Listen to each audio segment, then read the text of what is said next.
should they handle Trey Lance much like the Chiefs handled Patrick Mahomes? This is more like Mahomes and the Chiefs to me because Jimmy Garoppolo, 24-9 as a starter. If they get back all those players on defense, most notably D Ford, Nick Bosa, those pressure players, this should be a really good team on defense, although their corners still a little bit of a question mark. So this could be a win-win. Jimmy Garoppolo, hey, go make a lot of money. Play great this year. Someone will pay you next year. And now you have Trey Lance. And I don't think there's a huge rush to bring Trey Lance along as long as Jimmy G's playing well. I was encouraged. I know it wasn't perfect. He hadn't played in a couple of years, but boy, I think Trey Lance has a chance to be dynamic. Shae, the one area that concerns me, though, if I was in that organization or even as a fan of the 49ers, is I would think to myself, Jimmy G's healthy now. If I can move him now, or you play him during the season and risk something else happening to him, and now that value kind of disappears with another injury. Okay, so, Hahn, I know we're new to working together, but wasn't it just, I don't know, a half hour ago you were complaining about how the Jets have no insurance at all in their quarterback room?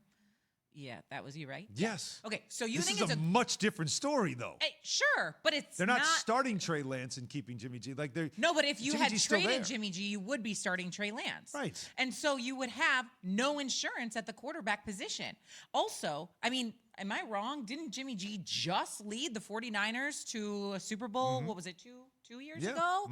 And you could argue he was one throw away from winning the Super Bowl. And also, while you just rattled off the stat line for Trey Lance, the thing we all skipped over was the fact that Jimmy G was perfect when he was out there. He's 3 for 3 for 128 yards. What more do you want from him? The truth is, when the 49ers have Jimmy Garoppolo healthy and under center, they win football games. When he is injured and on the bench, they lose football games. And so you needed to bring in a guy like Trey Lance, who obviously they believed in, which is why they went and drafted him much earlier than they had to.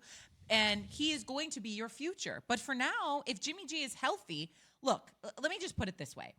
The Rams last season had one of the best defenses in the entire league. They have Aaron Donald, who is fantastic. The quarterback who played him twice last year in Aaron Donald and the Rams defense had the best QBR against him. That was Jimmy Garoppolo with 93.2 in week 6. Not Russell Wilson, who they played twice, not Josh Allen, not Tom Brady. It was Jimmy G. He knows what he's doing when he's under center, and he can go up against the best defenses in the National Football League. It's just he has issues staying healthy, which is why you have Trey Lance. But this idea to look past him or move him, I don't understand it. The understanding is that the value is here right now. The value of him being healthy and being here right now, knowing that there are teams that might be willing to make that move, that's something that I would always be concerned with.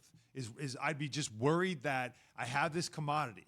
I don't know, Mike. I mean, can you look at it from that perspective? I look at it like this. I've got this commodity, and I know the league, there's not enough of guys like this that if I'm a team and I need a starter, I got this guy, and he's been there. And if you play, you know that when you play him, though, you risk that idea of him getting hurt. I've got my future guy already.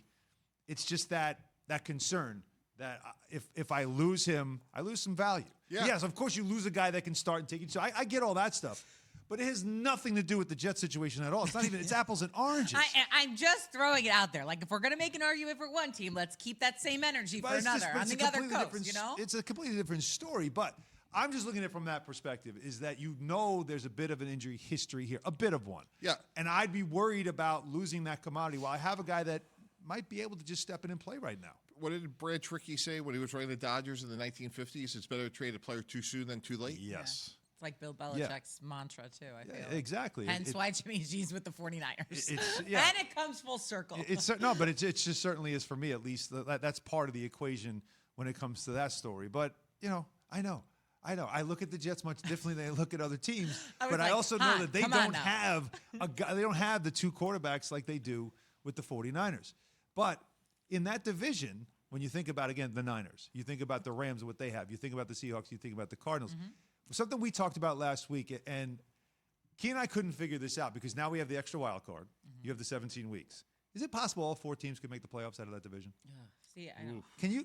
3 maybe. Is it? 4, no. You don't think it's possible? Well, I'm trying to think about the other NFC teams. Yeah, the schedule thing also plays in here, but because they're all good. And if you think about this too, this is something that we talked about a little bit on this show, but not enough. Like, there are going to be half of the league who gets an extra home game this year. If you're a good home team, which, like, the 49ers are a good home team. If you're Seahawks, good, the Seahawks they'll get are their a fans fantastic back. Well, they'll home get their team. fans back this year. They didn't have that Right. last Like, year. if you are one of those teams that has an extra home game, like, you could argue you have an advantage because it's a lopsided schedule this year. Right. And then conversely, if you stink on the road, like, and you have an extra road game, like, you're going to have a problem. And that's going to matter when it comes down to the wire. And that's something I think we'll obviously talk about much later on, but something we don't think about yet because we haven't been in that situation yet. Yeah, no, I think it's a fair point. I can't see 4 teams in one division. I think it would just it would probably take some incredible math, but it's too early for math. I just thought of it. We were like, he brought it up, and I kept trying to think about it. Like, I would have to see the schedules. I would have to see how it plays out, because is it possible that when you play all the different teams, there's always something that gets in the way of that perfect type of season. But because of that extra wild card, because of also the extra week, there's a lot more opportunity to see that. That is the strongest division in the sport, right? But easily the strongest division. Thanks for watching ESPN on YouTube. For live streaming sports and premium content, subscribe to ESPN Plus right now.